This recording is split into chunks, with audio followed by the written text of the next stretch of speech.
waxa soo kordhay walaalayaal niman dhalinyaro ah ayaa waxay bilaabeen aabo bay bilaabeen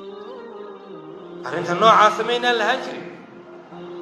arrinta noocaasi way jirtay oo bari way jirtay laakiin waa waxyaalaha ugu horeeya ee soo dedejiya maamulada inay burburaan waayo waa munkar cad dadkan muu dhalin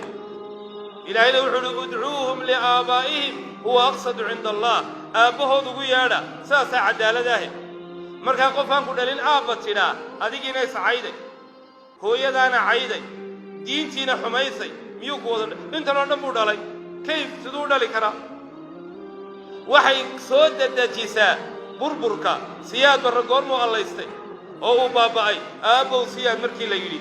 ee iskuullada aabbihii garashada geyigayo la qaadi jiray markaasuu burburay cabdi ilayme dadkii oo dhan buu ku yidhi aabbay dhaha oo askariga aabba dhaha oo mid walba aabba dhaha isna halkuu ku jira waa ogtiin markaa odayaashan haddii jecel iyaguna halkaa maraan aabbada ha wadaan hadday doonayaan ummadda la sii joogaan oo la sii noolaadaan oo madax sii ahaadaanna war waa munkar iduguna ha oggolaanina ka idinka agleena ka diida suurtagal maaha waxa weeye madaxda oo keliya xataa maaha xataa gabadha la soo guursaday odayga u sodogaa aabba ma odhan karto way iska saashadaan aabba bay idhaahdaan laakiin adeer iyo wixii la mida ee ixtiraam tilmaamaya iyo awow iyo way odhan kartaa waayo adeer waa laysu wadayahay awowna waa laysu noqon karaa laakiin aabba qof keliya kuu noqon karaa aabba labaad ma lahaan kartid ilaa aabba ridaacada xagga nugmada waa laga yaaba laakiin aabbaha dhaltooyadu waxa weeye midh keliya markaa dhammaanteen munkarka noocaasa waa inaan iska ilaalinnaa aabba keliyaad leedahay ama ha kuu noolaado ama ha kuu mootanaado laakiin adeer iyo in adeer iyo awow iyo waa la oggol yahay dadkii wanaagsanaana ilmaha yar ibna cammi bay ibna akhi bay odhan jireen inankii walaalkay dhalayo macnaa adeer buu uga jeedaa